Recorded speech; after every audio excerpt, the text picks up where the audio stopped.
Today we are very relaxed. मजा आ रहा है यार इसमें, Today we are chill. है ना? Yeah. ये काफ़ी अच्छा है, हमारे पास सेपरेट माइक्स हैं for the first time, which I think is very beautiful for a radio show. Thanks to me brother. Thanks to you. Thanks to you, I forgot the tripod. So we had to buy a better one. Because I'm thinking about investment.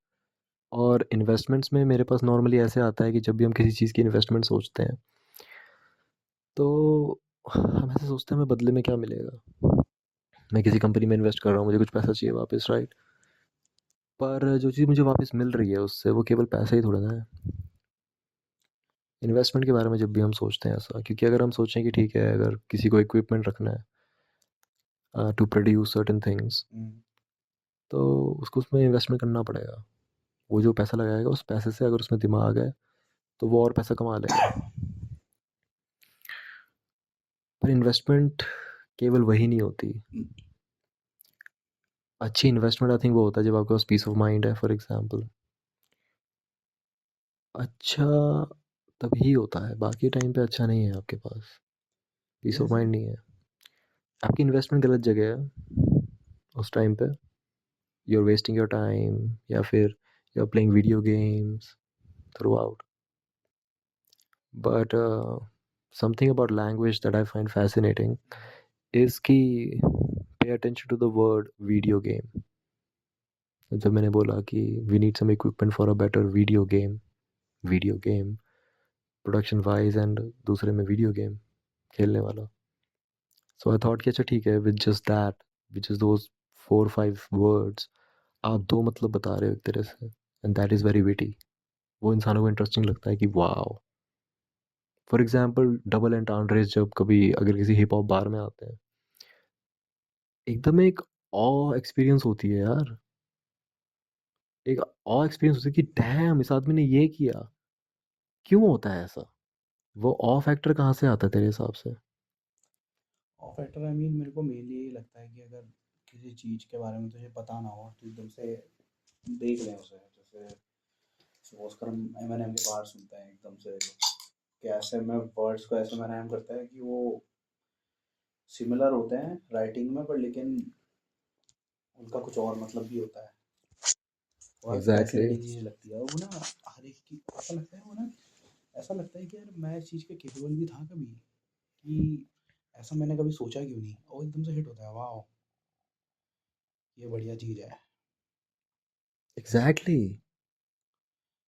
वो as in, मुझको याद है अभी recently मैंने एक बार सुनी थी जो सुन के मुझे लगा था कि नाइस।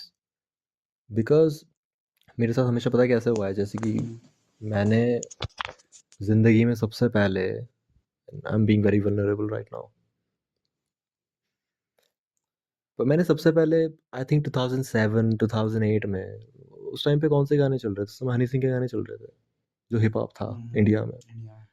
अब वो सुन के मज़ा आता था। आई थिंक हनी सिंह का प्रोडक्शन अच्छा है, हनी सिंह का म्यूज़िक अच्छा है, वो बेकार प्रोड्यूसर नहीं है। um, पर हाँ, मैंने सुना है उसे। पर उसके बाद मैंने एमिनेम ही सुना है भाई। उसके बाद आई थिंक, कब से, I think love the way you lie जो गाना आया था, तो मुझे बड़े भैया ने सुनाया था। शाउट आउट टू बड़े भाई। बड़े भाई ने सुनाया था मुझे love the way you lie first time. और हम पुराने वाले घर में थे, 2011 से पहले की बात है वो, आई थिंक 9-10। um, उस टाइम से कुछ हुआ पता है, एज इन, क्योंकि मैंने love the way you lie के बाद मैं आई थिंक नॉट अफ्रेड सुना। पर वो होता है ना, तुम दो गाने सुनते हो, तुम बोलते हैं हाँ ठीक है, मुझे नहीं सुनना ये। मैंने फिर एक दिन आई थिंक शाहिस्तेदारा जा रहे थे मैं और मेरे दूसरे कज़न, और वापस आते हुए बारिश हो रही थी। तो वो मौसम ना मुझे पसंद नहीं है। वापस आ रहे हो, आपको पब्लिक बस में आना है शाहिस्तेदारा से, अंदर बैठा हुआ मैंने भैया से फ़ोन मांगा, उनका हेड ईयरफोन्स मांगे, मैंने कान में लगाया, मैंने देखा उनके MP3 फाइल में कौन से गाने, उस समय MP3 फाइल होती थी, गाने डाउनलोड करने पड़ते थे। पता है कौन सा गाना बजा भाई? लूज योर सेल्फ बजा। Loser self. Lose your self बजा। मैं बैठा हूँ सुन रहा हूँ और मुझे वो समझ नहीं आ रहा कि वो क्या बोल रहा है, पर वो जिस तरह से बोल रहा है वो सुन के मुझे लगा ये तो बड़ा इंटरेस्टिंग है। वहाँ पे वो ऑफ एक्टर आ गया। कि जैसे कि उसका जो पूरा फर्स्ट वर्स है वो कितना तगड़ा है। एज एन एमिनेम की अच्छी स्किल ये है एज अ रैपर कि वो एक तरह से अपनी 100% स्किल से हल्का सा कम रैप करता है जानबूझ के, कि ताकि तुम्हें समझ आए कि वो उसका कंट्रोल कितना है राइमिंग पे। उसका ऐसा नहीं है कि वो वर्ड्स को बहुत ज़्यादा राइम कर रहा है, उसका ये है कि वो वर्ड्स को एक पैटर्न में भी राइम कर रहा है परफेक्टली, वो एक अलग स्किल है।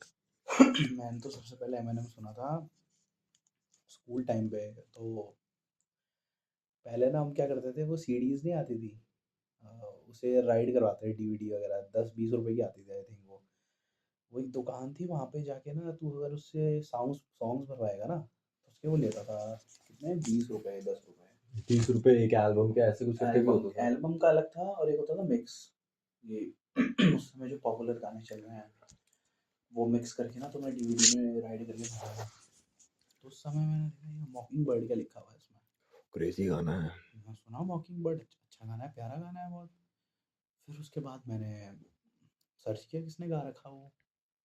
पीसी आ गया था मेरे पे, मैं भयंकर लगे रहता था उसी में देखने में। मैंने देखा भाई ये तो गाने बनाता है। फिर मैं गया और मैंने उसको बोला भैया इसमें एमएनएम के गाने भरवा।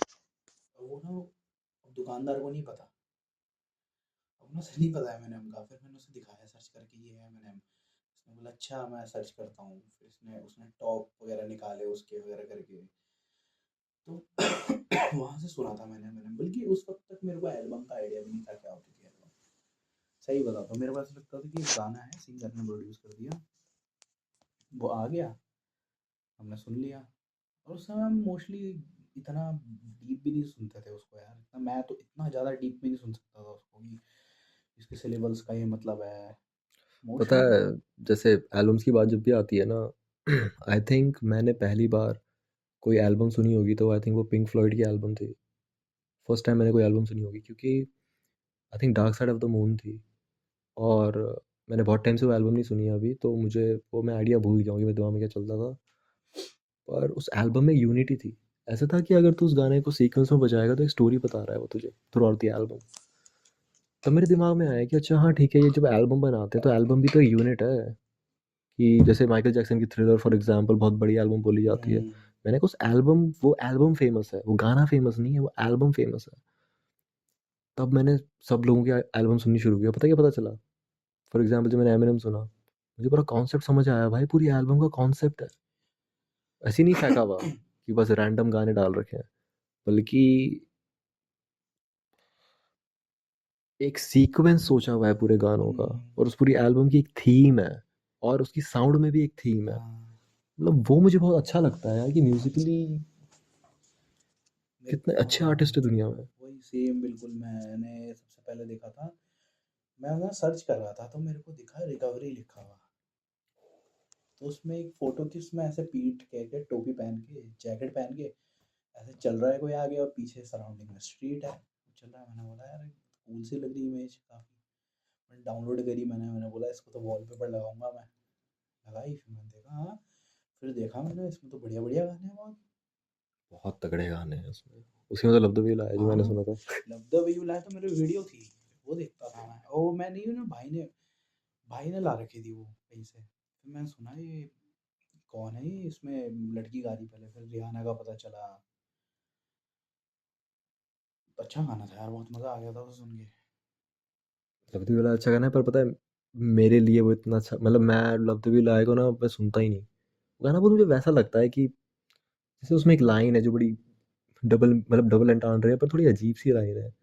वो आई थिंक थर्ड या सेकंड वर्स के एंड में जब बोलता है वो कि that's why they call it window pane, कि आप जाते हुए देख रहे हो किसी को विंडो पेन के थ्रू, पर हम्म, विंडो पेन दर्द वाला पेन, वो डबल मीनिंग। मुझे बड़ा क्रिंजी सा लगा। मैंने कहा, क्योंकि एमिनेम के साथ गेम क्या होता है कि एमिनेम अपनी फर्स्ट वर्स को सबसे बेकार वर्स बनाता है, वो इंटेंसिटी बढ़ाता है।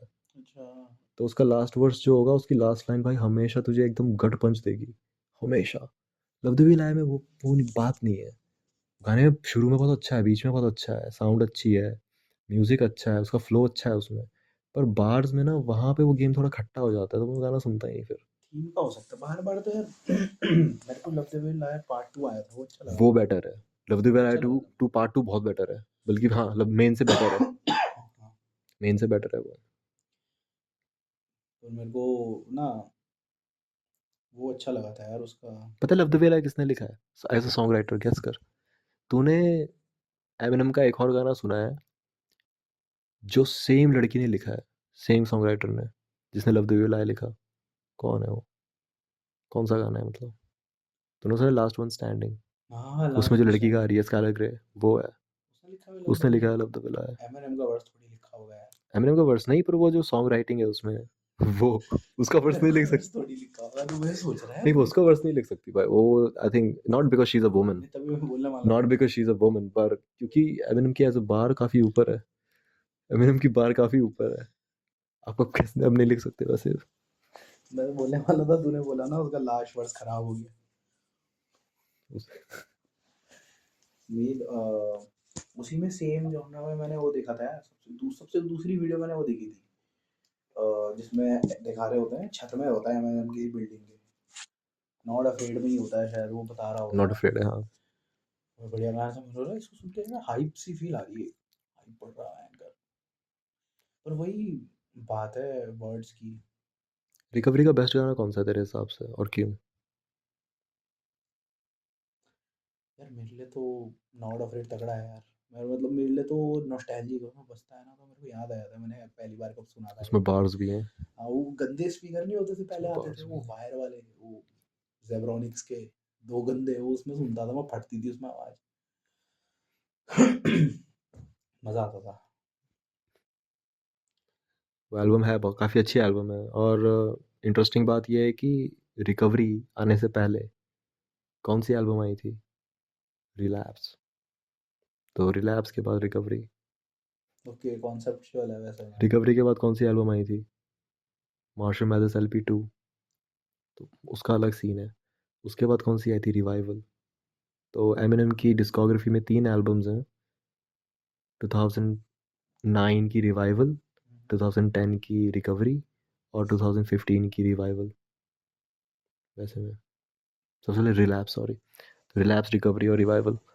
वो कॉन्सर्ट मुझे बड़ा सही लगा था, बिकॉज रिलैप्स में पता है क्या हो रहा है? रिलैप्स में जो सारे गाने हैं, मतलब ब्यूटीफुल गाना सुना होगा, हाँ, वो रिलैप्स का है, पर रिलैप्स का लास्ट का गाना है, तो थोड़ा रिकवरी टाइप गाना है वो, ब्यूटीफुल एक्चुअली। मेन पता है क्या होता था जब मैं एमिनेम को सुनता था ना, तो ऑनलाइन ना मिलते पहले मिल जाते थे पहले ना, वही गाना आएगा जो उसमें डाल रखा है एक्सप्लिसिट कंटेंट। फिर अब जहाँ जब मैं सर्च करता हूँ ना उसे, तो मेरे को स्पेशली लिखना पड़ता है एक्सप्लिसिट वाला वर्जन उसका, जो कट नहीं है। मैं मजाक नहीं कर रहा उसका ना। तुझे गालियाँ सुनने का शौक है मतलब? मानी को क्यों नहीं सुनना भाई, क्यों नहीं सुननी? वो देता भी तो ऐसी इंटेंसिटी और अनशन बोल के है। मतलब तुझे गालियाँ सुनने का शौक है, ये कहना चाह रहा है?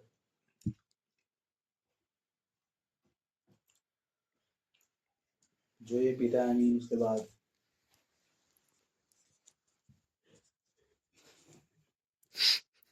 एसिनाइन स्टेटमेंट्स। पर हाँ, सच में मतलब वो एज एन आर्टिस्ट काफ़ी, मतलब मुझे लगता है कि हाँ टॉप नॉच है। मतलब he is actually top notch. मतलब ऐसा भी नहीं है कि एज अ रैपर, वो भी बोलना अजीब सा लगता है, ऐसा लगता है भाई। Though I I'm mean, not a rapper, though I am not a rapper. I am not a rapper bro. Psych. भाई वो टॉप 5 में भाई। टॉप 5 में है वो। वो तो टॉप 5 में। वो उसके बाद उसका मंक। क्राउड कंट्रोल है भाई, उसका क्राउड पे कंट्रोल है। सबसे पहले वो है, फिर है मंक है। Mute wrapper. म्यूट रैपर भी तगड़ा है। उनकी बार्स हैं या नहीं और है? वो भी विदाउट। म्यूट रैपर्स की बार्स हैं क्या? है। एक ने, तुझे पता है, तू यूट्यूब में सर्च करेगा ना, एक ने डिकोड कर रखा है उसे, नीचे लिखा आता मुझको है क्या पता है बोल क्या रहा है वो। लगता है, मुझको पता है क्या लगता है, मुझको ऐसा लगता है कि जैसे जो ब्लैक हिप हॉप है ना, वो बहुत ज़्यादा ना इनलाइटेंड सीन है। पता है क्यों? क्योंकि जब वो गाने गाते हैं ना, तो उन्होंने ना डेफ लोगों के लिए भी बना रखे, पता है, वो साइन लैंग्वेज। हाँ, ऐसे करके याद आसम। नहीं, वो करते हैं वो ऐसे करके थोड़ा, मेरे को लगता है वो चाइनीज कुंफू को मॉक भी कर रहे होते हैं थोड़ा, थोड़ा मुझे लगता है। ये ऑफेंसिव है क्या? नहीं, ये ऑफेंसिव बोलना ये है कि मतलब ऐसा अगर तुझे वंग चुक आती है तो तू एमएमए फाइटर को हरा देगा, समझ रहा है? तो पर्सनल शॉट्स लिए जा रहे हैं ये किसी पे पर्सनल शॉट्स। पता चल जाएगा अगर देखेंगे तो। पता लग जाएगा। पता चल जाएगा देखेंगे तो। देखा ऐसे तेरे साथ ऑडियंस लग टच करते हैं। जाए, लग जाए। अभी पता है क्या, मेरे तो मन में ऐसा ऐसा आ रहा ना बोलने का, अभी मन नहीं Let's बोल not do पा रहा that. हूँ, Let's let's not not do do that. that. मतलब it's Let's not just do that that. I want to reference somewhere in this world there were two things that were dropped, the fat one and the And the bald one. uh, bro branding कितनी अच्छी नहीं है automatically. तू सोच रहा अगर हमारा ऐसा कोई अगर सिंबल बनता है नहीं नहीं जिसमें हम सुन, दोनों को बैठ के दिखा हमें रहा कुछ है नहीं करना, हमें जो सिंबल है ना उसको हल्का सा ऐसे टिल्ट कर देना है 45 डिग्रीज की तरफ, इस तरह से। थोड़ा सा ऐसे टिल्ट कर देना है उसको।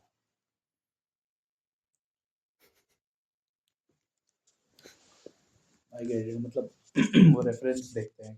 पर तुझे एक एल्बम के बारे में बताऊं मैं। एक एल्बम है द वॉल और क्या वो द द वॉल ये ना मेरे को नाइट किंग। बहुत वो लगता नाइट है किंग। हाँ, किसी चीज में तुमने द वॉल कहा तूने, अब सोच मैं नई एल्बम द चार्जर ऐसे करके द कॉन्डम, लूज योरसेल्फ, सोच रहा the condom who nobody touched. क्योंकि पढ़ा है तो whose gonna touch. The product of the condom. तू बता बता। किंगडम। The wall. तो द वॉल ठीक है। द वॉल पिंक फ्लॉयड की एल्बम है 1985 की और उसमें एक पूरी स्टोरी है इतनी बढ़िया। जैसे कि वो गाना सुना तूने we don't need no education. सुना है वो गाना? We don't need no education, implemented भी है वो शायद वो गाना चीज था मार्क्सिस में इम्प्लीमेंटेड भी है वो चीज, अच्छी अच्छी है। We don't need You don't need it. एजुकेशन। पर वो ये भी बोलता है फिर we don't need no thought control no dark sarcasm no dark sarcasm in your classroom teachers leave your kids alone. ये गाना है वो another brick in the wall. हाँ, वी मेरे डोंट को नीड नो पता है, मैं एजुकेशन। ऐसे ही स्क्रॉल कर रहा था, एकदम से हिट हुई है चीज, मैं ना रैंडमली देख रहा तो एक जगह ना एक कॉन्सेप्ट आया एजुकेशन का, स्ट्रीट एजुकेशन। ये नहीं कि we gotta educate ourselves, how can we live on the streets। Blacks थे। आई थिंक हाँ, वो मतलब वो वाले थे थोड़े, मतलब sorry African American. African American, sorry जो वो नहीं होता हाईलाइटेड उसमें, गो गर्ल, ये ऐसे वैसे वाले थे वो, तो वो बैठ के कर रहे थे कि you gotta be street smart, you gotta be street smart mate।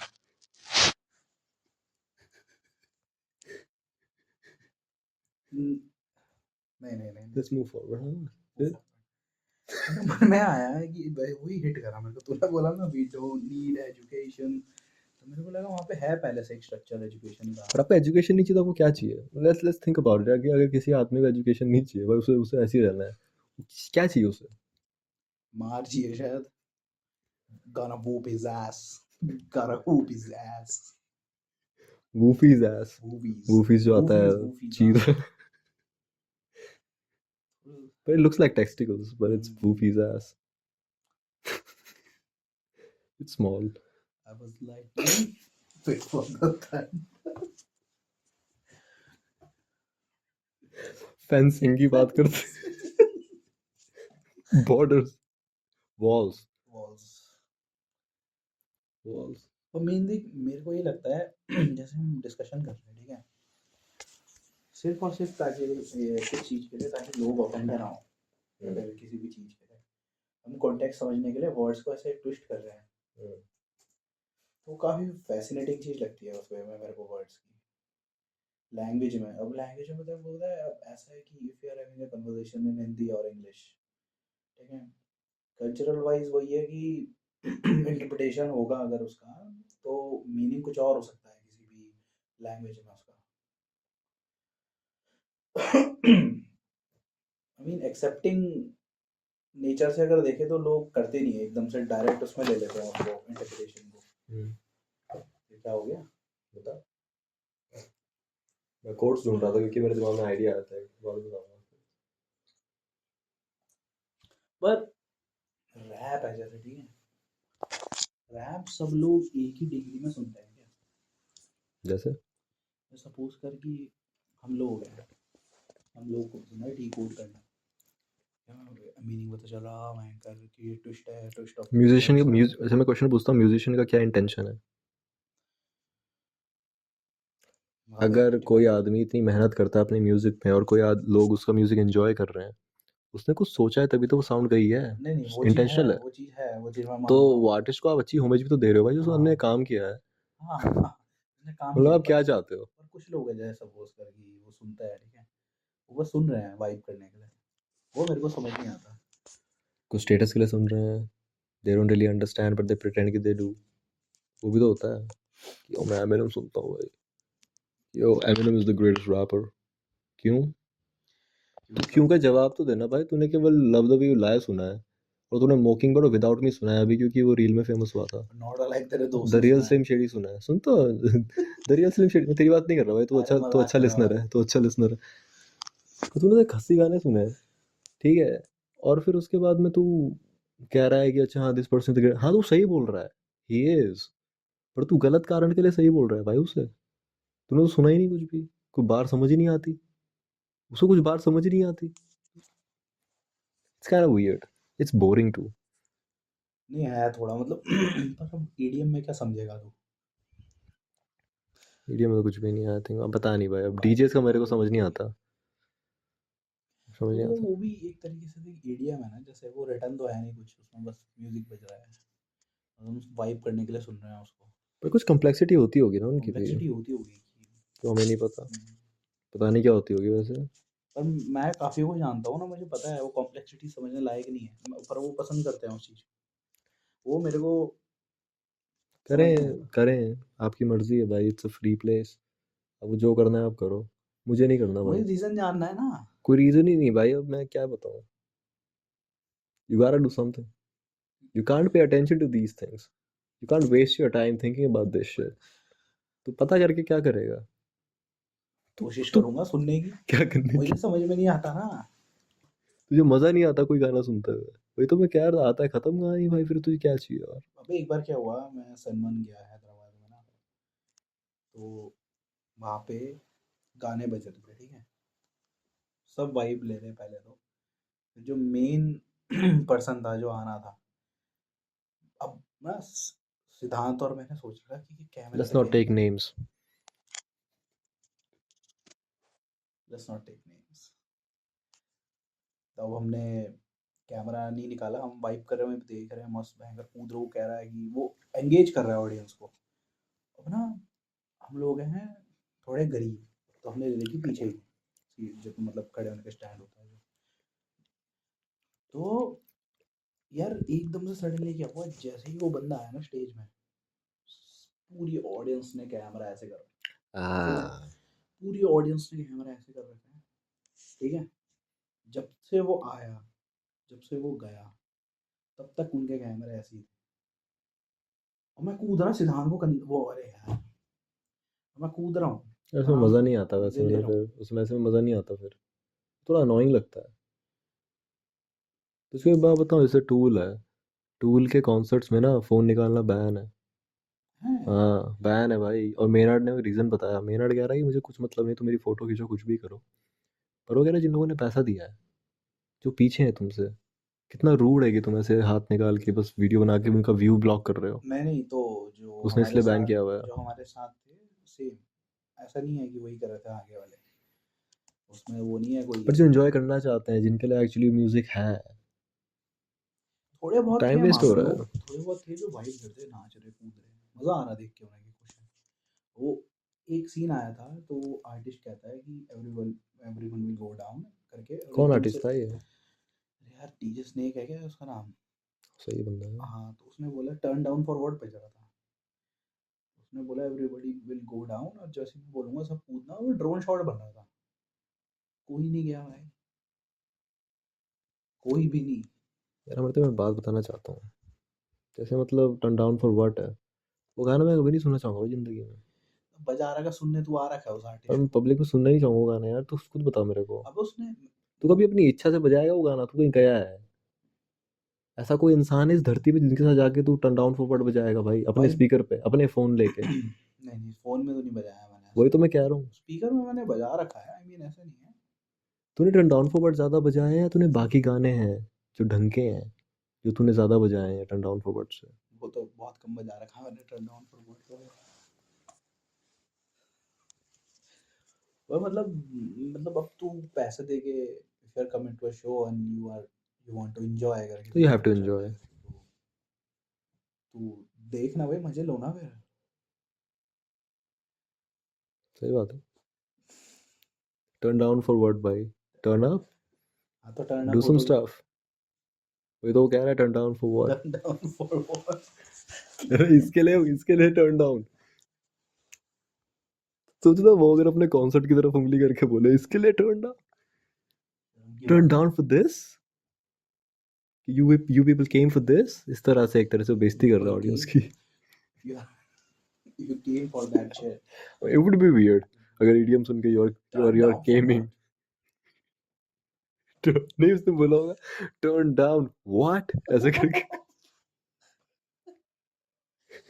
ओ यार, बिकॉज बता इट्स रहा था भाई। वियर्ड। ओह, मैंने एक सेगमेंट सोचा कि जैसे हम लोग हैं, अगर कुछ वियर्ड ऐसा कोट आता है जो बहुत लवली लवली सा अजीब सा है, तो देख के घिन आती है। कैसे? Live love laugh. अरे वो अब अच्छा मैसेज है पर वो थोड़ा क्रिंजी है, वो वाले नहीं आते कि जस्ट वियर्ड।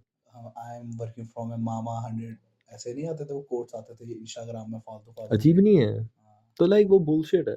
तो मैंने ऐसे क्या सोचा कि जैसे जो ज़्यादा फेमस चीज़ें होती हैं हम कहते हैं वो बेकार होती हैं, है ना, ऐसी माना जाता है। क्योंकि वो ज़्यादा लोगों को अच्छी लग रही है इसलिए वो बेकार है। पर जैसे है, there is some bad music यार, this lot of bad music. तो फिर मैंने एक कलेक्शन निकाला, ये गुड रीड्स है, काफ़ी ज़्यादा फेमस सी पॉप वेबसाइट है, इसमें कोट्स के लिए फेमस है ये बस। तो इसमें मैंने वो निकाले मोस्ट पॉपुलर कोट्स इस टाइम पे जो चल रहे हैं। मैंने कहा वन डाउन वन एक करके देखते हैं जो जो ढंग के कोट्स कुछ दिखे, ढंग के भी नहीं, वैसी ऐसी कोई अगर ढंग के कोट्स कुछ, क्योंकि एक लाइन के कोट्स भी हैं भाई। किसी ने लिखा है आई एम, वो एक कोट आई थिंक है। Therefore I am. वो अच्छा कोट है वैसे, वो क्रेजी कोट है। नहीं, एक लाइन का पर तो फिर पता है हाइडेगर ने क्या बोला था, जैसे सुनते हो, जैसे ये डेकार्ट ने बोला था कि I think therefore I am, Heidegger ने उसको उल्टा कर दिया था, उसने बोला था I am therefore I think, उसने ये बोला था। उसने ये नहीं बोला था कि हम सोचते हैं इसलिए हम हैं, as in like self exist, पर उसने ये बोला कि हम बस हैं ही, और अब तब हम सोचते हैं। फ्लिप करा हुआ उन लोगों ने उस चीज को। बार है। बार है, जब ये हिप हॉप, हाइडेगर एमसी। को शॉपन। एक काफी अच्छा वो है म्यूजिक रैप ग्रुप है, रन डीएमसी। क्या run? Run DMC, RUN DMC। Proud. Very very, जैसे कुछ बेकार कोट्स हैं इसमें, एक कोट है so many books so little time, ये बहुत बेकार कोट है। आई थिंक थोड़ा फिल्टर भी हो सकता है कि there are very less quality books and a lot of time करके हो सकता है तो। I mean, I remember like I think yesterday I saw a reel जिसमें a lady showed कि एक पूरी किताब है जिसमें बस म्याऊं म्याऊं लिखा हुआ। है। मतलब क्या है वो पर फिर? कितना टाइम, पर तू खुद खुद सोचना मैं कितना टाइम लगा पढ़ने में। AI इसके लिए इस्तेमाल हो रहा है सोच रहा है, अब मैं देख पढ़ते हुए दिखाता हूँ तेरे को। ये भाई। तो कोई नहीं पढ़ सकता वो किताब। किताब है ठीक है, और ये रखी हुई है, पता तूने खोला चैप्टर 1, मियाओ, ठीक है? म्याऊ म्याऊ म्याऊ म्याऊ, सात सात वर्ड तो आ जाएंगे शायद ना एक लाइन में। हाँ, म्याऊ म्याऊ म्याऊ म्याऊ म्याऊ म्याऊ म्याऊ म्याऊ म्याऊ म्याऊ म्याऊ म्याऊ म्याऊ म्याऊ। सोचो किसी आदमी को और सुन तो, सुन सुन, एक एक्सपेरिमेंट है, सोचिए म्याऊं म्याऊं वाली किताब है ना, तूने किसी आदमी को लिया, हाइपोथेटिकल, उसको कमरे में बंद किया भाई, उसे खाना वाना सब देगा पर वो कमरे में बंद है, उसे कमरे से वो तभी बाहर निकल सकता है जब हाइपोथेटिकल जब हाँ। वो ये किताब पढ़ ले, जब वो ये किताब पढ़ ले, तो और उस और आदमी में क्या क्या चेंज आएगा तेरे हिसाब से? उसे बोलना है तुझे बताना है कितने म्याऊ यूज हुए हैं पूरी किताब में। गंदा। और उसने बोला कितने हुए हैं कि 1 लाख हो रहे हैं, अरे तूने गलत बोल दिया, तूने बाहर तो पढ़ा ही नहीं, कवर में भी था म्याऊ। वो फेल हो अब गया दोबारा दोबारा। पढ़, अब तू पढ़ा वो वुफ वुफ पढ़ा। तो कैसा होगा मतलब और उस उसमें टाइम पे? कोड्स भी आते हैं ना थोड़े ऐसे करके, म्याऊ म्याऊ म्याऊ म्याऊ म्याऊ म्याऊ, काफी मतलब हार्ड कोड है, हार्ड कोड है काफी। हिप हॉप कैसा होगा उसमें? आगे का एमिनेम कैसा साउंड करेगा भाई ऐसी दुनिया में, अगर मियाँ वाली दुनिया। म्याऊ म्याऊ म्याऊ म्याऊ म्याऊ म्याऊ म्याऊ। अब कह रहा है कि एल्बर्ट आइंस्टाइन का सबसे बेकार कोट है ये, मैं पढ़ना नहीं चाहता भाई ये list. Two things are infinite, the universe and human stupidity, and I M not sure about the universe. कितनी लेम सी बात है ये लेम सी बात नहीं है। क्या बोलूँ इसमें, मैं तो आगे बढ़ यार। रहने दे यार, ढंग के कोट्स निकालने पड़ेंगे मुझे लग रहा है। तूने कहा क्या अभी जो चल रहे हैं ये पॉपुलर है? मैं हाँ ये पॉपुलर है अभी, तेरे मुंह से सुन रहा हूँ भाई पहली बार ये ये पॉपुलर है ये। हाँ दे हैव एन ऑडियंस, ये देखना कितना है, वोट्स हैं उसमें 1 लाख लाइक्स है भाई। इस पेज में। हाँ लोग फॉलो करते हैं इस शिट को। जो उल्टी आ रही है यार ये देख के, एक पढ़ना प्लीज। भयंकर उल्टी आ रही है छी। बकवास कोट्स हैं भाई ये। मार्क ट्वेन, ठीक है, मार्क ट्वेन बहुत अच्छा थिंकर है, मार्क ट्वेन की बुक्स एक्चुअली बहुत अच्छी हैं, पर उसका कितना बेकार कोट लिया हुआ शायद मैंने पढ़ा भी नहीं वैसे। If you tell the truth you don't have to remember anything. ये नाइस कोट है, बैकफुल है पर ये सब है। सबटल इसने बिल्कुल। डैम ये नहीं करवाया, ये बार्स नहीं है, सब लेम शिट है। डैम नीचे के कोट्स निकाले क्या? नीचे के कोट्स तो फाड़ देते हैं यार थोड़े। ओवरडोज लगता है तेरे को काफी बार? यार मेरे को तो वही लगता है कि एक बारी में पढ़ने से ना नहीं होगा, मेरे को वो तो ब्रेक डाउन करने पड़ेंगे उसे थोड़े बार बार wise.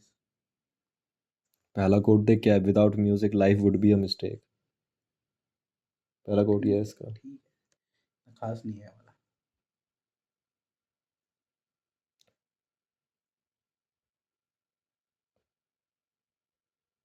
It is hard enough to remember my opinions without also remembering my reasons for them.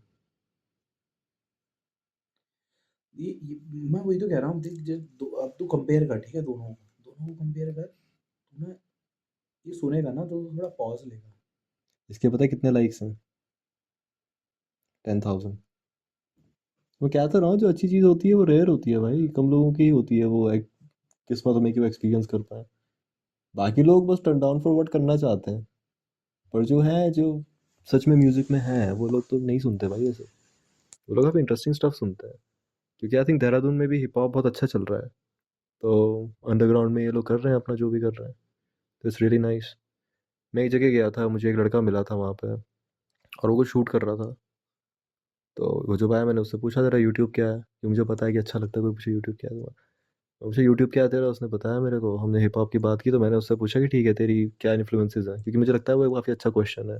कोई बंदा बोलता है कि म्यूज़िक बनाता है, तो उसने भाई कुछ नाम बोले जो मैं बोलूँगा नहीं यहाँ पे,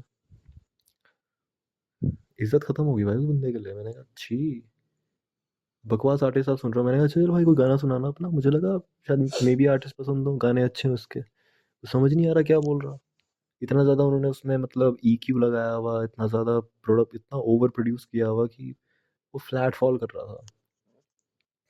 पर उसको इग्नोर करें अगर, तो तब भी भाई ये बार्स थी उसमें। समझ ही नहीं आया, बाहर समझ तो आनी चाहिए। सुना ही नहीं दे रहा कुछ क्या बोल रहा हो, सुना ही नहीं दे रहा। वो हिंदी बोल रहा था, मैंने उससे पूछा, मैंने कहा भाई कौन सी भाषा में करा हुआ, कह रहा भाई हिंदी तो है। देवनागरी उसमें तो नहीं था वो। Next quote, you have your way I have my way, as for the right way the correct way the only way it does not exist, वो कह रहा है वो।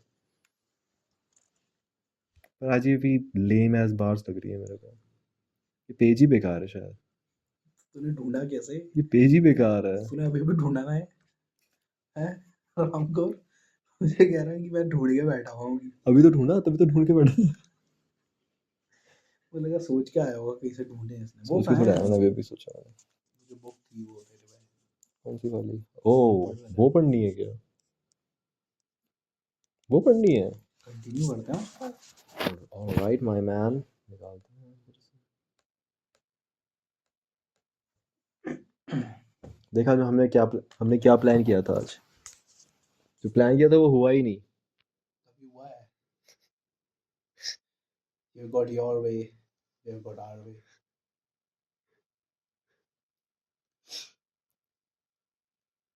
आज देखते हैं इसका कौन सा रैंडम खोलते हैं कुछ भी।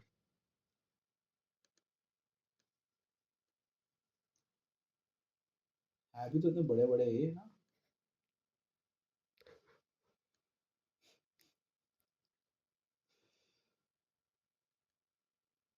लिखा हुआ intoxicated by the scent of the blossoms. ठीक है।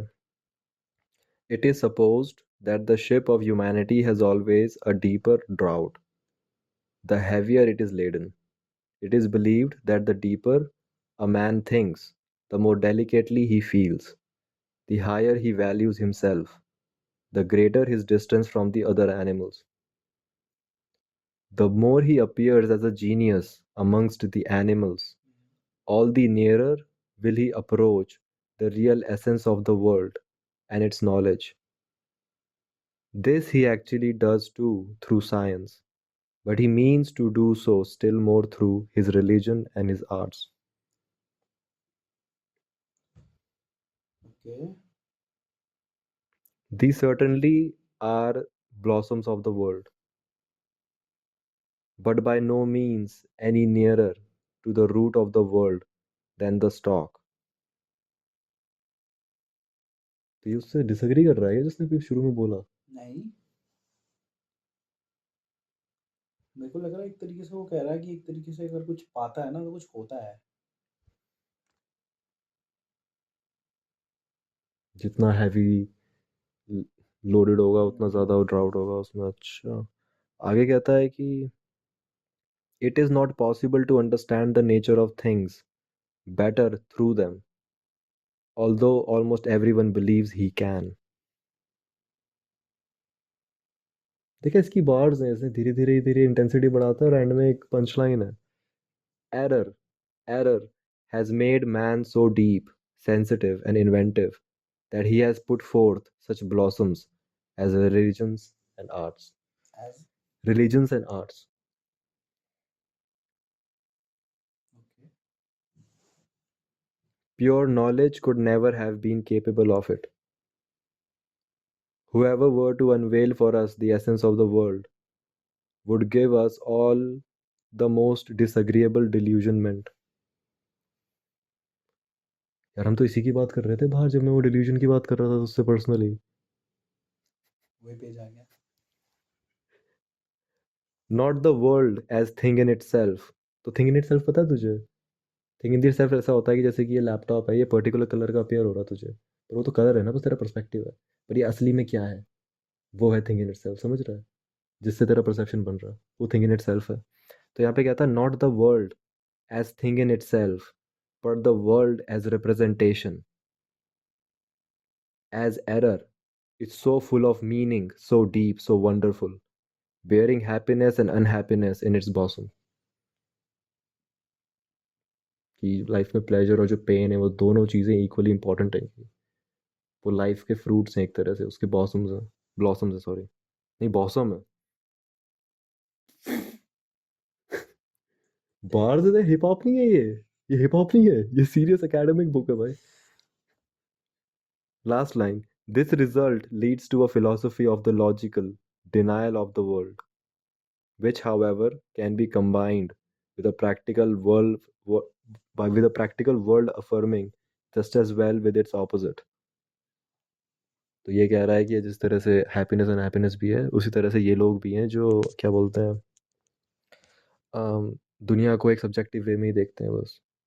या फिर जो लोग लगा ले दुनिया को एक तरह से इस वर्ल्ड को डिनाई करते हुए जीते हैं। जैसे तू लगा ले, अगर आप हेवन एंड हेल के कॉन्सेप्ट में जीते हो तो ये जो जिंदगी आप जी रहे हो ये एक तरह से ब्रिज है बस। तो ये कोई असली चीज़ नहीं है, ये बस काटना है इसे। तो ये कह रहा है जो वर्ल्ड डिनायर्स हैं वो भी उतने इंपॉर्टेंट है जितना वर्ल्ड को बेटर करने वाले हैं, वो ये कह रहा है। तो मतलब ये इसकी ये बार्स हैं यार। मेरे को पहले लगा था जिस साइड ये जा रही है ना तो मेरे को लगा था कि ये क्रिटिसाइज ना करें।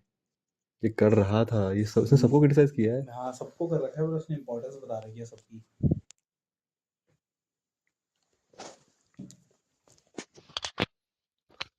मुझे बहुत मजा आता है ऐसे में जब किसी अगर बहुत ज्यादा डीप थिंकर की अगर आप कोई अगर उसके थॉट्स पढ़ो, एक बहुत हिट फील होता है कि ये भी एक लेवल है सोचने का, ये भी एक लेवल है, और केवल सोचने का नहीं बल्कि उस सोच को कंडेंस करने का, क्योंकि उसने एक पैराग्राफ में बताया। इसकी एक लाइन ऐसी नहीं थी कि आप बोलो एक एक्स्ट्रा है, पर मुझे इससे चीज़ ध्यान आई। एक चीज से ना इसको देख के ऐसा भी लगा कि हाँ ये सर्टेन चीजों को टारगेट नहीं कर रहा, सिर्फ ये ऑल टुगेदर सबका बता रहा है एक पार्ट में। Yep, सबका बता रहा है, और सबका बता एक रहा तरह है से कि ओरिजिनल चीज़ फिर बाद में बाहर ला रहा है। तेरे को ऐसा लगता है कि मेनली कोई बंदा ऑफेंसिव इसलिए होता है क्योंकि उसे लगता है कि अगर किसी ने कोई पॉइंट मारा है, ठीक है, तो उसे लगता है कि वो टारगेट हो रहा है उस चीज़ से, जिस चीज़ को थिंकिंग उसकी बिलोंग करती है। इसने तो भयंकर 3 वे खेल दिया वैसे में, इसने तो हर एक को कर दिया और इम्पोर्टेंस भी बता दी फिर। इंपॉर्टेंस भी बता दी, और ये भी बताया कि इंपॉर्टेंट है। आई थिंक उसने भी कहा था ये कार्ल युंग ने कि ह्यूमन साइकी में हर एक चीज़ अपना ऑपोजिट बनाती है। तो जैसे कि जितना ज़्यादा हैप्पीनेस होगी उतना ज़्यादा सैडनेस होगी, जितना ज़्यादा प्रोन आप होगे कि आप एक्साइटेड हो रहे हो क्योंकि आपके इंस्टाग्राम नंबर्स ऊपर जा रहे हैं, उतना ज़्यादा ही आप दुखी होगे अगर नंबर्स नीचे आए, कि आपकी वैल्यू नंबर्स पे अटैच्ड है। सेम कॉन्सेप्ट ही तो है। तो वो भी नीचे से लिया हुआ है, क्योंकि नीचा से इंस्पायर्ड थे कार्ल युंग, नीचे से इंस्पायर्ड थे फॉर एग्जांपल फ्रॉइड, क्योंकि ह्यूमन टू ऑल ह्यूमन में ना फ्रॉइड के जो डिफेंस मैकेनिज्म्स हैं, फ्रॉइड की 1900 में आई थी पहली बुक, उससे पहले फ्रॉइड को कोई नहीं जानता था, मतलब इतना नहीं जानते थे। पर यार फ्रॉइड ने न्यूरॉन्स डिस्कवर करे हैं, तुझे पता है ये फैक्ट? नहीं ये भाई, बहुत वियर्ड फैक्ट है, सिगमंड फ्रॉइड ने न्यूरॉन्स डिस्कवर करे हैं शायद, डबल चेक करता हूँ, nobody knows.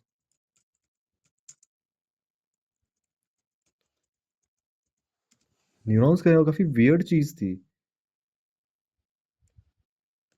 Sigmund Freud's early research on neurons laid the groundwork for modern neuroscience. He studied the structure and organization of nerve cells, particularly focusing on the spinal cord and spinal ganglion cells of primitive fish and the nerve fiber of crayfish. Interesting बात पता है क्या है कि इसने spinal chords और spinal ganglion cells को पढ़ा है, और स्पाइनल कॉर्ड में हमारे रिफ्लेक्स एक्शंस होते हैं, मतलब अनकॉन्शियस एक्शंस, और फ्रॉइड की थ्योरी अनकॉन्शियस पे तो बेस्ड है। देखा स्टफ कैसे काम करता है। पर जो फ्रॉइड के डिफेंस मैकेनिज्म्स हैं जिसके लिए वो एक्चुअली फेमस है, वो फ्रेडरिक नीचा ने अपनी ह्यूमन ऑल्टर ह्यूमन में करीब 15-20 साल पहले लिख दिए थे। हाँ, तो क्या वो रेफरेंस हो गया ना, यूज हो गया ना उस पर चीज़ का। पर फ्रॉइड ने कभी एक्सेप्ट नहीं करा कि उसने नीचे से लिया है, कि फ्रॉइड थोड़ा था उसको, ही लाइक्ड फेम। पर ये जो है, ये मैं जब अभी घर पे था तब मुझे याद आया कि मैंने ये चैप्टर क्यों नहीं पढ़ा। ये मेरा फेवरेट चैप्टर है नीचा का। ये मेरा आज तक का डिस्पाइजेस ऑफ द बॉडी पढ़ के मैं रोया हूँ रात रात को। ये इतना अलग सा इंटरेस्टिंग चैप्टर है भाई, और ये मैं भूल गया था लास्ट टाइम पढ़ना, पर अब मुझे याद आया अचानक से। शुरू करें फिर? ये एक्चुअली इंटेंस है। तो रोइयो मत बस भाई, आई विल ट्राई। रो लियो यार। The despisers of the body.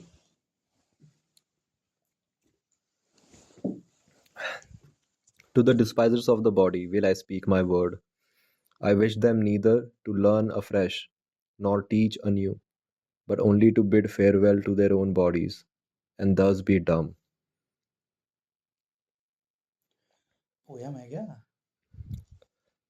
Body am I, and soul, so said the child.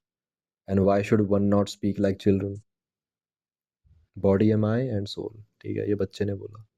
But the away to the despisers of the body will I speak my word. I wish them neither to learn afresh nor teach anew, but only to bid farewell to their own bodies, and thus be dumb. Body am I, and soul, so says the child. And why should one not speak like children? But the awakened one, the knowing one says, body I am entirely, and nothing more. And soul is only the name of something in the body. एक तरीके से basically वही है कि body exist करती है, फिर उसके पार्ट्स हैं, ये सब सोल बॉडी का सोल पार्ट बॉडी का है। पार्ट है। Yep. तेरा वही वाला डिस्कशन, बॉडी और सोल वाला तो बोल रहा था जो उनके साथ कि एक्सटेंशन है। एक्सटेंशन है। हाँ, एक्सटेंशन तो मुझे भी लगता है। Yep. Um, the body is a big sagacity, a plurality with one sense, a war and a peace, a flock and a shepherd. An instrument of your body is also your little sagacity, my brother, which you call spirit. A little instrument and plaything of your big sagacity. Okay, Ego says you and are proud of that word. एक तरीके से weapon है ना वो।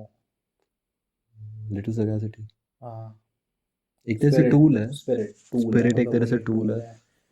Okay, to move to a purpose maybe. Ego says you and are proud of that word. But the greater thing, in which you are unwilling to believe, is your body with its big sagacity. It says not ego, but does it. एक बार ना ego की definition बता अपने terms में।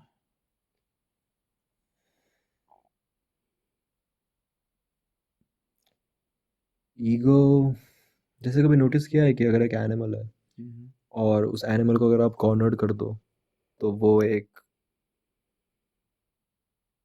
Diseased लगता है। कोई जानवर एक कोने में और भौंक रहा है, चिल्ला रहा है, डर रहा है। उसी तरह से एक इंसान भी, जब इंसान बहुत ज़्यादा कॉन्शियसली रहता है, इंसान बहुत ज़्यादा सोचता है हर चीज़ के बारे में, इंसान जब बहुत ज़्यादा फील करता है, जब इंसान कोई भी चीज़ बहुत ज़्यादा इंटेंसिटी से कर रहा है, as if they are an addict of thinking, they are an addict of feeling, वो एक बहुत छोटा पार्ट है उनकी पर्सनालिटी का। वो बहुत एक छोटा पार्ट है। वो उनको लगता है कि वही है जो वो है, कि दे आर देयर मिस्टेक्स, या फिर दे आर देयर प्राइड्स, या फिर दे आर देयर अकम्पलिशमेंट्स, या they are their failures, be it whatever, pride, good, unhappy, happy, both. वो एक ईगो ड्वेलिंग है।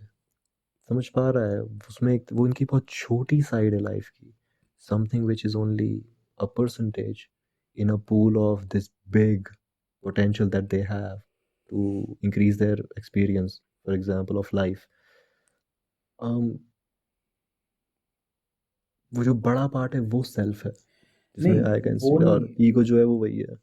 मेन ईगो का क्या है समझ में लो, क्योंकि मेरे को पता है जनरली स्पीकिंग ना, अगर तू किसी इंडिविजुअल से बात करेगा ना, ईगो सर्वाइवल ड्रिवन है। सर्वाइवल ड्रिवन है, मतलब जो बोलता है you are very egoistic person, हाँ, the person trying to protect his time to ego, protect, it's his kind of a pride, his defence everything. Mechanism. ठीक है, ठीक है, हाँ, एक तरह से एक बहुत ज़्यादा ही कंपल्सिव बिहेवियर है ठीक है, ठीक है। वो। ईगो होगा तेरा, फॉर एग्जांपल, अगर तू किसी एक जैसे अगर तुझसे पूछा जाए किसी इंसान के बारे में तू सोचता है, तो सबसे पहले कौन सा इमोशन आता है दिमाग में, कौन सा बिहेवियर आता है? और अगर बहुत ज़्यादा रिएक्शनरी रिस्पॉन्स आता है दिमाग में, तो जैसे वो इंसान गुस्सैल है तो गुस्सैल उसकी ट्रेट है, सेल ट्रेट है। So that's ego driving you. तुम्हारे अपने हो, तुम बस एक ही चीज़ को तुमने बहुत बड़ा बना लिया अपने लिए। तो ईगो क्या ड्राइविंग फैक्टर है एक तरीके से बॉडी का अपने आप को प्रोटेक्ट करने का, प्रोटेक्ट करने का तरीका है। पर जो स्पिरिट जा रही है और वो वन सेल्फ है, वो अलग तरफ जा रही है। Okay, What the sense feels, what the spirit discerns, has never its end in itself. But sense and spirit would fain persuade you that they are the end of all things. So vain are they. Addiction वाला है। आपको लगता है physical pleasure ही चाहिए आपको, पर आपको physical pleasure नहीं चाहिए, मे बी कोई एम्प्टीनेस है। समझ रहा है? मेन कॉन्सेप्ट उसका। तो जो वो फिजिकल सेंसेशन है, फॉर एग्जांपल, वो केवल एक इल्यूजन है कि वही एंड इन इटसेल्फ है, वो नहीं है। पर तुमको लगता है ऐसा कि वही एक एंड है, कि वही चाहिए तुम्हें। मेनली एग्जांपल, जैसे सपोज कोई एडिक्ट है, कोई एडिक्ट की लाइफ में ऐसी चीज़ें हो रही है कि उसे एक तरीके से, मेरे मन में पता है क्या आता है, मेरे को लगता है कि क्या प्लेजर ड्रिवन है वो, फिर प्लेजर ड्रिवन है। प्लेजर ड्रिवन क्योंकि देख, अगर कोई एडिक्ट है, एडिक्ट दारू पी, जैसे कोई एल्कोहलिक, एल्कोहलिक एल्कोहल ले रहा है बहुत ज़्यादा मात्रा में, ठीक है, अपने आप को सेम रखने के लिए क्या, या फिर फीलिंग के लिए, जो फीलिंग उसे आ रही है, अच्छा लग रहा है पीने के बाद, या वो एक थॉट को फॉरगेट करना चाहता है जो उसके मन में अटक चुका है। आई थिंक एक ये पर्सपेक्टिव कि जो एक एडिक्ट है वो प्लेजर के लिए, कि वो प्लेजर का एडिक्ट है, आई थिंक वो केवल एक वही आदमी कह सकता है who can not relate to addicts, at least consciously. consciously. I mean, people can be addicts and not know that they are addicts. पर addicts are not running towards pleasure. Addicts are running away from pain. There is a difference. For example, an addict is trying to control something. An addict is trying to control their experience. Ki when I'm sober, I am dash dash dash. I don't want to be dash dash dash. So I'm gonna just use this thing to numb me. It's not for pleasure, man. It's avoidance. Because addiction is driven by fear. So it's driven by avoidance. And when it comes to avoidance, if you really think about it, you have to avoid way more things. fear, ego भी driven है fear से. Ego driven, तभी तो survival हो गया ना कि ठीक it's है. about me. Okay. I can lose, insecurities, blah blah. Ego driven है. You're identifying with the feeling too much, and you are also thinking in that way. तो वो thinking और feeling का साथ में चलता है. हाँ. जिस तरह से इसमें अगली 2 लाइन्स में भी बताया हुआ है कि जो सेल्फ है वो यूज करता है ईगो का अपना पर्पस पाने के लिए. वो ईगो को बोलता है कि दर्द फील कर, तो वो दर्द फील करता है और फिर वो रीजन सोचता है कि वो उस दर्द को कैसे कम करे. फिर वो आ तो वो सोचने की ताकत आई. तो वो लाइन थी इसमें कि स्पिरिट बॉडी किस तरह से ध्यान दे रही होती है हमेशा. क्योंकि बॉडी के लिए तो यार अगर तुझे दर्द हो रहा है तो बॉडी तो पुरानी है हमारी यार. हमारी बॉडी मॉडर्न का है. हमारी बॉडी तो बहुत पुराने हार्मोन्स पे चल रही है. जब हम जंगलों में रहते थे हमारी बॉडी तो उस हिसाब से चलती है. तो आ गया.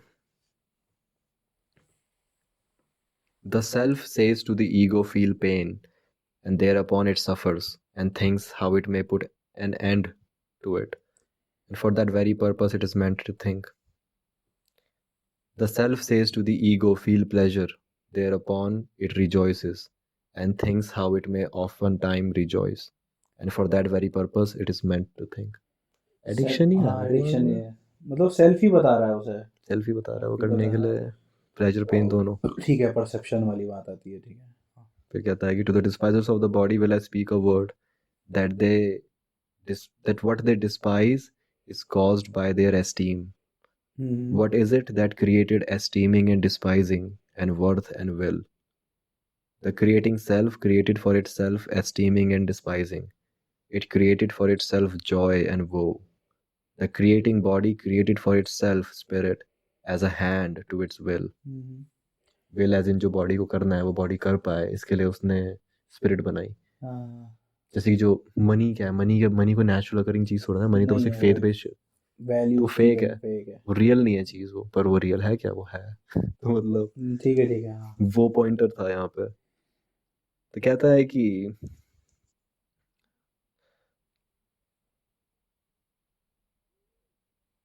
हाँ, even in your folly and despising you each serve yourself. जब तुम बॉडी को डिस्पाइज कर रहे हो तभी तुम अपने सेल्फ का ही पर्पस पूरा कर रहे हो. और सेल्फ कैसे हो रहा है? खुद से क्रिएट जो तुम परसीव कर रहे हो आसपास. सेल्फ बस है भाई. सेल्फ ही सब कुछ क्रिएट कर रहा है. तेरा एक्सपीरियंस ही सेल्फ है. एक्सपीरियंस सेल्फ है. एक्सपीरियंस ही सेल्फ है पूरा. सब कुछ उसमें ही चल रहा है. पर सराउंडिंग्स ड्रिवन है ना वो हर तरह से ड्रिवन है क्योंकि तेरा जो सेल्फ है वो तेरी बॉडी का एक्सटेंशन है. तेरा बॉडी का एक तरह से एब्स्ट्रैक्ट पार्ट है इसके हिसाब से. तो वो कह रहा है वो. तो you are serving your body. I tell you, your very self wants to die and turn away from life. No longer can your self do that which it desires most, to create beyond itself. That it is what it desires most. That is all its fervor. But it is now too late to do so. So your self wishes to succumb. You despisers of the body. Beyond का मतलब वही है क्या? Exactly कि expand करना. Body के beyond. Will. Expand. Will. Move to a better place, get more influence, make more money, whatever. You are to creating beyond yourself. केवल अपनी बॉडी के अलावा. वो नहीं था जो मैंने ओनरशिप की बात करी थी एक पॉड में कि ओनरशिप हमारी अपनी खुद की बॉडी के बियॉन्ड भी होती है कि मेरा फ़ोन है, मेरी ड्रिंक है. तो वो भी तो एक विल है जो एक्सपैंड हो रही है इस दुनिया में क्योंकि इस बॉडी ने कुछ बनाया. तो ये बॉडी एक तरह से डोमिनेट करना चाहती है दुनिया को. वही विल टू पावर है नीचे के हिसाब से डीपर कॉन्सेप्ट है क्योंकि कहता है हम विल टू पावर हैं एक्चुअली. ना हम बॉडी है, ना हम सोल है, ना हम कुछ है. हम वो विल टू पावर है जो कॉन्कर करना चाहता है. उसमें एक्चुअली मेरा एक आर्टिकल भी है जो हम पढ़ सकते हैं. काफ़ी कूल है. न्यूज़लेटर्स का प्रमोशन भी होगा ऐसे में।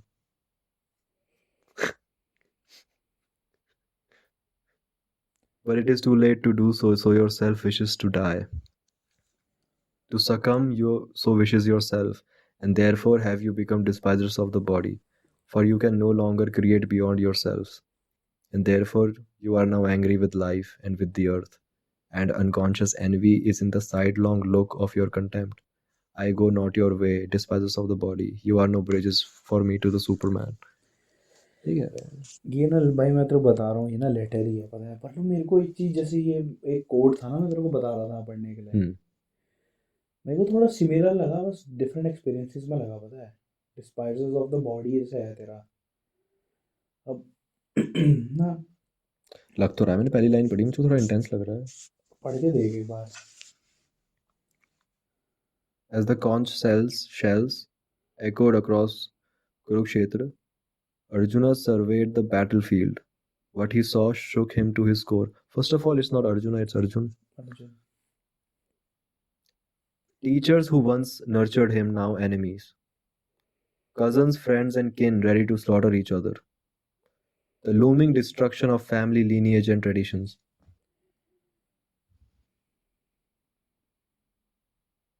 Overcome with grief and compassion, Arjun trembled. His bow, the Gandiva, slipped from his hands. He declared, I will not fight. Gandiv है वो भी, ए आ कर देते हैं मैं करने में। This was not cowardice. It was the human struggle between duty and morality, between love and responsibility. Krishna's response, the eternal teacher. At this critical juncture, Krishna transforms from a charioteer to a divine teacher with calm authority. He revealed the eternal truths that became the Bhagavad Gita. Okay. Immortality of the soul. Krishna reminded Arjuna that life and death are but illusions. The soul is eternal, neither born nor destroyed.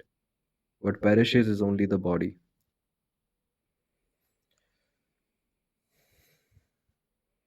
I think I disagree with this. I disagree with this. ये पता है क्या है कि you came to a conclusion कि the soul is eternal, neither born nor destroyed, just like energy. तो लोग energy से भी जोड़ते हैं। जो चीज़ केवल ख़त्म होती है वो केवल बॉडी है। So you are not born and you don't die. The life and death are illusions, for example. But वो जो बीच में गैप है ना कंक्लूजन में, वो नहीं फील होता है। As in, हाँ हाँ, जैसे तेरे को लगेगा कि जैसे सोल की बात हो रही है ना, कि बॉडी डाई करती है, सिर्फ सोल रहती है, इटर्नल है। अब मेरे को वहीं पे लगता है कि ये दो जगहों में एक बंदा इस चीज़ के खिलाफ रहता है, एक बंदा इस चीज़ के साथ रहता है। पर वहाँ पे वही कॉन्सेप्ट आ जाता है फिर, अगर तू साइंटिफिकली इतना सोचेगा, लॉजिकली, तो वैसे तो फिर मेरे को तू प्रूफ दो ना इस चीज़ का कि सोल है कहाँ है, फिजिकल एग्जिस्टेंस दिखाओ मेरे को। और जो चीज़ फिजिकली नहीं है तो कैसे देखेगा? वही तो ये भी बात तो है, आर्ग्यूमेंट है ना। वही तो बात है, वो वहाँ पे चल जाता है उन दोनों का पॉइंट। ऐसे तो दोनों को अगर कोई देखेगा तो दोनों गलत हो। मुझको पता है क्या लगता है? मुझको ऐसा लगता है कि कुछ सवाल ना गलत होता है। जैसे ये सवाल कि टाइम से पहले क्या था? भाई टाइम से ही आगे पीछे शुरू हुआ है, तो टाइम से पहले कुछ हो नहीं सकता, मतलब समझ रहे हैं? तो अगर सोल की बात आती है, अच्छा ठीक है, is there a soul? I don't think that's a good question. क्यों? क्योंकि क्या मिलेगा? As in like, first of all, the thing is कि soul can transfer to, for example, in religion they say to heaven or hell. एक तरह से, right? I mean, at least that is what people believe. And then the idea is कि ठीक है, जो आत्मन होता है आपका, it's eternal. It doesn't, you know, I mean, Atman is like the bigger self, जो युंग बोलता है। तो युंग के हिसाब से जो self है, कॉम्बिनेशन तेरे कलेक्टिव अनकॉन्शियस और कॉन्शियस का, वो जो पूरी एक यूनिटी है, वो सेल्फ है युंग के हिसाब से, और उसी को आत्मन बोलते हैं लोग। ठीक है, I mean, roughly speaking. So it's neither born nor destroyed. Okay, I understand that, but why are you saying that what perishes is the body? For example, तेरी body है, तेरी बॉडी में जेनेटिक्स है और जो तेरे जेनेटिक्स हैं वो अंकल आंटी के भी जेनेटिक्स हैं, तो एक तरह से तू उनकी रेप्लिकेशन है ना, तो तू उनका ही तो पार्ट है। तो उनका जो वो बॉडी पार्ट है फॉर एग्जांपल, वो ट्रांसफर तो हुआ है and then it came into a human being and that's how generations go. इस तरह से एवोल्यूशन होता है फॉर एग्जांपल। तो बॉडी भी कहाँ पेरिश कर रही है अगर ये लोग इस आर्गुमेंट से आ रहे हैं तो? बॉडी कहाँ पेरिश कर रही है? बॉडी ही तो है जो उस चीज़ को चला रही है, आपकी जेनेटिक्स तो है। For example, if the fundamental unit of evolution is genes, so then it's about the survival of the fittest genes. Genes are the only ones surviving, bhai. I'm gonna die, you're gonna die, but maybe our genes won't die. So, body doesn't die. Why do we have to make an argument ki soul is eternal or whatever? I don't understand that. But it's okay. The call of duty, Swadharma. Okay. Krishna urges Arjun to recognize his duty as a warrior.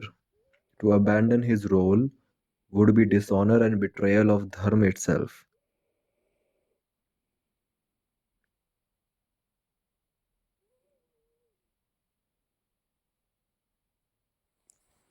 I understand it. I think I agree with it. पर जो पहला thought मेरे दिमाग में आया था, I did not agree with that. For example, ये बोला जा रहा है, asked him to recognize his duty as a warrior, right? Some kind of dharma, Kshatriya dharma, for example. To abandon his role would be dishonor and a betrayal of dharma itself. I think it's again a body thing कि for example अगर तेरे ancestors हमेशा wild animals के आसपास बड़े हुए हैं तो they are gonna behave a particular way, उनका अमिगडाला उसी तरह से रेस करेगा बिकॉज एवोल्यूशनरीली स्पीकिंग जीन्स आगे बढ़े and people turn out to be that way. तो लोगों के बिहेवियर्स में अलग अलग चीज़ें होती हैं, कुछ लोग ज़्यादा गुस्सैल होते हैं, कुछ ज़्यादा ये होते हैं वो होते हैं, राइट? तो एक तरह से हर किसी की बॉडी का कुछ ना कुछ पर्पस है। फॉर एग्जाम्पल नीचा के टर्म में उनका जो वो सेल्फ है जिसका पर्पस है, जो उनकी बॉडी है, तो उनकी बॉडी का पर्पस है कि मैं फॉर एग्जाम्पल अपने बियॉन्ड बनाऊँ और मैं इस तरह से दुनिया में फैलूँ।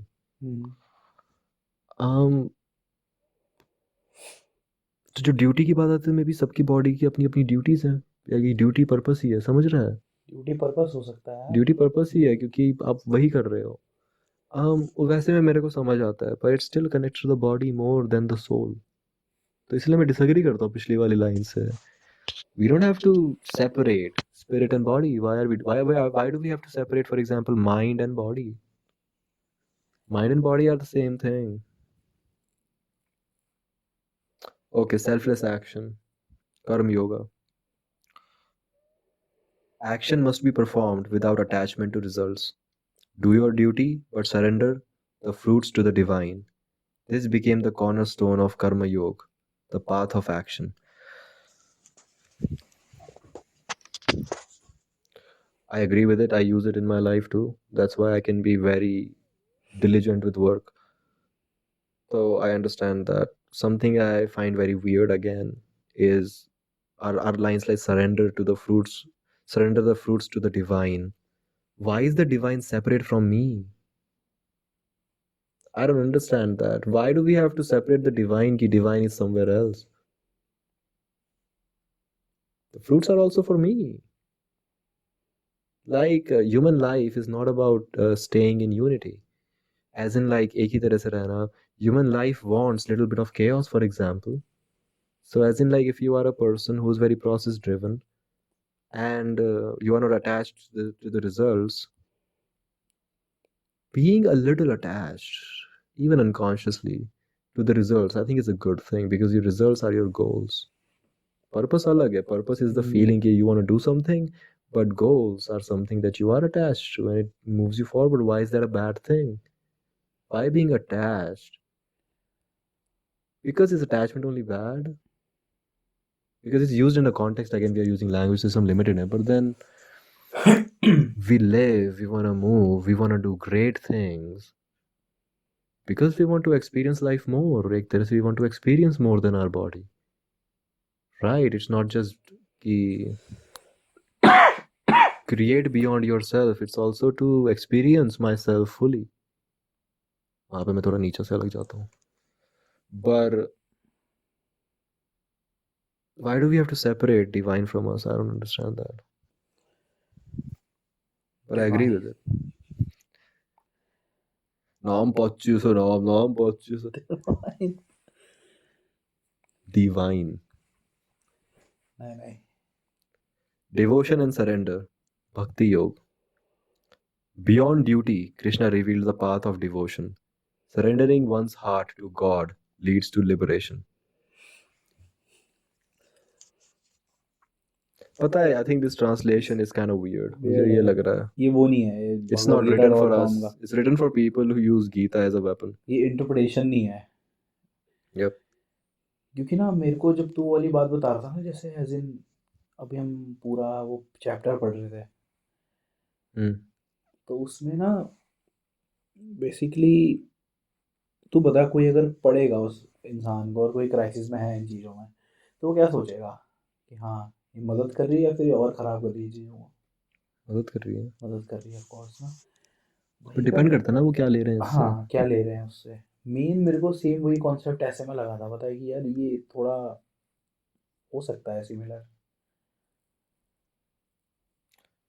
हो भी सकता है, क्योंकि पर अटैचमेंट्स, जैसे अटैचमेंट्स की बात कर रहे थे, फीलिंग्स की बात कर रहे थे उसमें ना, कि अब अगर कोई सही में बहुत कॉम्प्लेक्स क्वेश्चन है, तू भी होता है, मैं भी होता, हमारी सबकी फटती भाई, घर वालों के सामने लड़ रहे अगर, वैसे में वो भी मैसिव बैटल।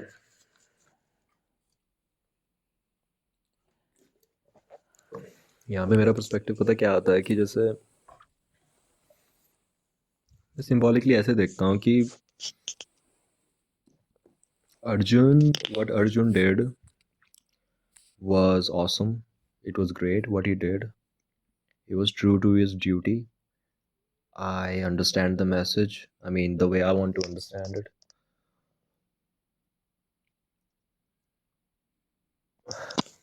मुझको ऐसा लगता है कि हमेशा चीज़ें ना एक सर्टेनिटी को सीख करने की वजह से प्रॉब्लम आती है. Like why do you want to control your life? Because because you feel कि if you don't control it, something will happen. And that fear कि something will happen is not the fear of uncertainty. It's a fear of uncertainty that you don't want to experience. For example, though there is no fear of uncertainty, first of all. Certainty की वजह से ऐसा होता है. So then what happens actually कि you imagine कि you want to do something in life and you know कि what you want to do, if you pursue that thing, then people who are around you won't be around you. जैसे कि जो auto rank ने बोला था कि a human psyche always struggles between living up to its full potential as an individual or to comply with people. तो इसलिए हम अपनी स्ट्रेंथ का फॉर एग्जांपल अशेम्ड होते हैं क्योंकि हम कन्फर्म करना चाहते हैं, हम कलेक्टिव तरफ जाना चाहते हैं. बट देन टू इमेजिन कि you want to experience your own potential, that would mean कि तुम एक तरह से आइसोलेशन की तरफ आओगे. इट्स नॉट इवन आइसोलेशन, पर things are gonna change. Maybe things you are attached to right now are gonna change. वो सरेंडर वाली बात, आई थिंक डिसिप्लिन भी आ सकता है यहाँ पे इस पर्सपेक्टिव में. उसकी बात है ये. So like what he's asking is the same thing कि सामने वो सब आपके हैं, but then you have to think about what is the best thing to be done. तो एक तरह से अपनी ईगो में मत रहो कि you are extremely emotional right now. Main ना यार, मेरे को सबसे बड़ा यही लगता है पार्ट इसका, कि अगर लिटरली ये टेक्स्ट अगर इतने पुराने हैं, तो जो इंटरप्रिटेशन है ना इनका, बहुत बार चेंज हुआ होगा यार. समझ रहा है? मतलब तू सपोज कर, जैसे अगर कोई कॉन्सेप्ट है, आत्मा बोलते हैं ना सोल को, है ना, क्या तुझे पता है ये किस चीज के बारे में बात कर रहे हैं, आत्मा की? एग्जैक्ट जिस राइटर ने लिखा हुआ है, वो तो कभी कह ही नहीं सकते. कह ही नहीं सकते. हम कभी कह ही नहीं सकते.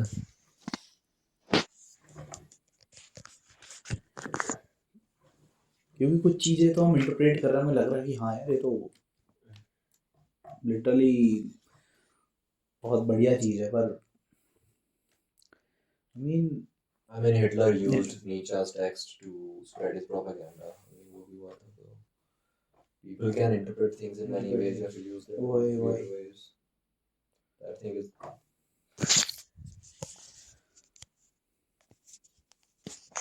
I forgot my mic. रख देता हूँ माइक के और इधर कैमरे के पीछे.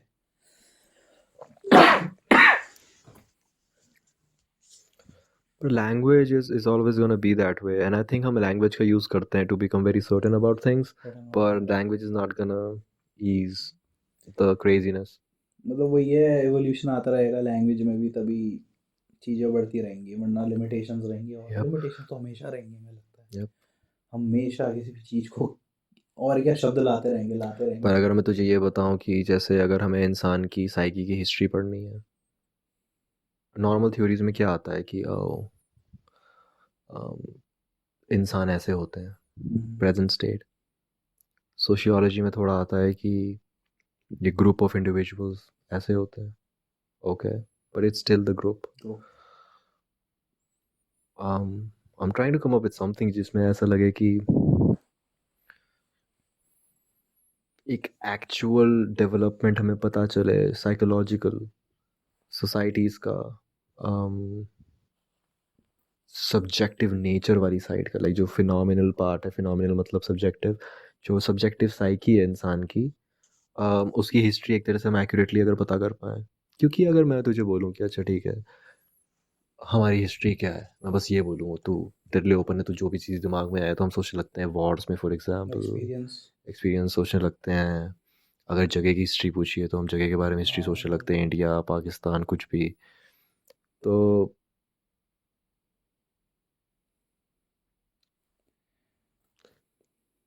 तो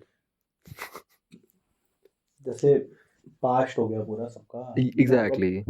अब पास्ट में बस मेरे को एक चीज़ लगती है कि अगर पास्ट हिस्ट्री बन चुकी है, ठीक है, तेरा पास्ट मेरा पास्ट, सर्टेनली पूरी दुनिया के लोगों का पास्ट, उनके एक्सपीरियंसेस पे डिपेंड किया है क्या हो रहा है उनके साथ।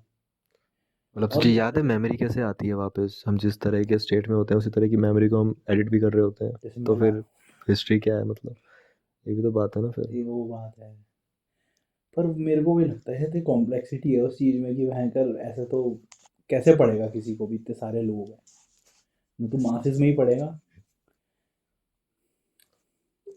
तो लोगों या को तो ऐसे पढ़ सकता है ना। इंडिविजुअली पढ़ सकता है। अच्छा सोच, अगर कोई आदमी ऐसे देखे कि ठीक है ये इंसान अम, ऐसे पर्टिकुलर वर्ड्स यूज़ करता है, और ये इंसान एक पर्टिकुलर चीज़ को कम्युनिकेट करने के लिए तो वो वर्ड यूज़ कर रहा है। फॉर एग्जांपल वो इंसान अगर एक वर्ड यूज़ कर रहा है कि एक word silly, you are silly, what does that tell me about that person's history? केवल वो सिली वर्ड को उस तरह से समझने से ही मुझे उसका कौन सा, मैं क्या इसको किसी टाइम जोन में लगा सकता हूँ कि यहाँ पे इंसान ऐसे बोलते थे? हाँ, ये भी लगा सकता है। राइट, तो वो हिस्ट्री है वहाँ ये पे। चीज़ तो बल्कि उसमें भी लगा सकता है, जैसे लोग होते हैं, अट्रैक्शन में आता था लोगों में, मैं देखा था कि पहले के लोगों के लिए बॉडी टाइप्स अट्रैक्शन डिफरेंट होते थे। हाँ। और वही चेंज होते रहे Yep. बहुत ज़्यादा टर्म्स में। ऐसा ही होता है। सो देन आई मैंने सोचा कि ठीक है, अब ये तो पता कर ही सकते हैं ना कि हिस्टोरिकली चीज़ें कैसे चल रही थी वर्ड्स के हिसाब से। तो दिमाग में आया कि अगर हम धीरे धीरे हिस्ट्री में पीछे जाएं और कुछ वर्ड्स को लेके हम देखें कि वो वर्ड्स का डेवलपमेंट कैसे हुआ है, मीनिंग का, तो सेम वर्ड के डिफरेंट मीनिंग्स कैसे आए, या फिर कुछ पर्टिकुलर वर्ड से नए वर्ड्स आए तो उनकी मीनिंग्स में चेंज कैसे आ गया। इतना ज़्यादा चेंज कि वो अपने आप के एक तरह से एंटोनिम्स बन गए। जैसे नाइस वर्ड है, उसका मतलब पहले एक तरह से डेरोगेटरी होता था, पर अब वो एक कॉम्प्लीमेंट है। तो वो कैसे चेंज हुआ, अगर हम वो पता करें और वो डेवलपमेंट पता करें तो हम शायद इंसान की सोसाइटी उस टाइम पे किस तरह से रह रही थी हम वो बता पाएंगे। हम बता पाएंगे हिस्टोरिकली, फॉर एग्जांपल कि अगर इस वर्ड को हम ऐसे समझते थे तो हम एज सोसाइटी ऐसे ऐसे चेंज हुए, हम एज अ सोसाइटी ऐसे ऐसे चेंज हुए, क्योंकि लैंग्वेज बताता है कि तुम कहाँ पर हो। वही, जैसे मैंने लिस्ट बनाई थी,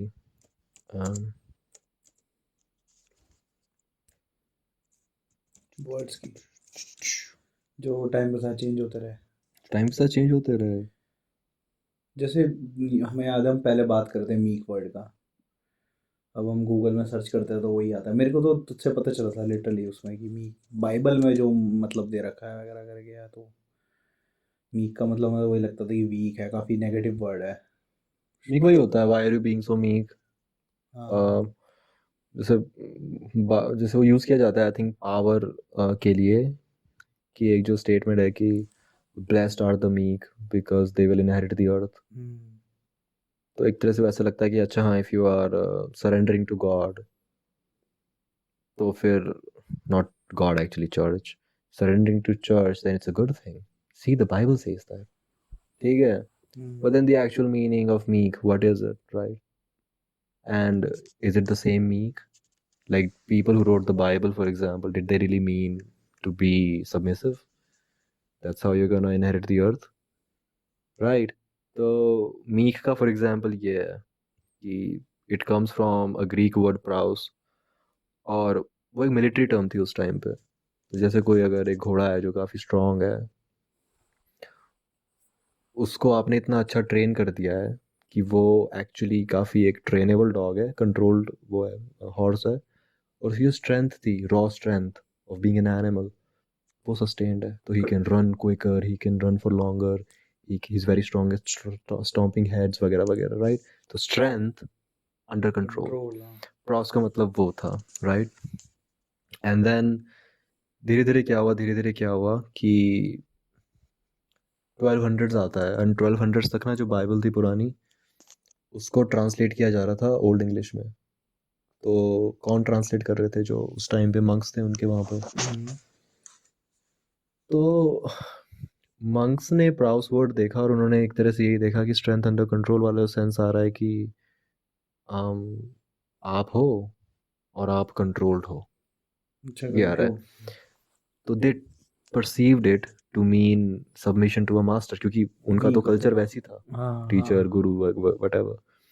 तो उन्होंने उस वर्ड का जो ट्रांसलेशन लिखा, वो लिखा submissive to a master, submissive to a master, right? और वहाँ से मीक का ना जो ओरिजिनल मतलब था, वो हल्का सा चेंज हो गया वहाँ पे। और कल्चरली ये शिफ्ट आया है इंटरप्रिटेशन से, यप, यप। तभी एक सब्जेक्ट बन चुका है यार इंटरप्रिटेशन अब। आई थिंक काफ़ी बढ़िया, काफ़ी इंटरेस्टिंग नीश है, काफ़ी ज़्यादा इंटरेस्टिंग नीश है वो, काफ़ी ज़्यादा बढ़िया है।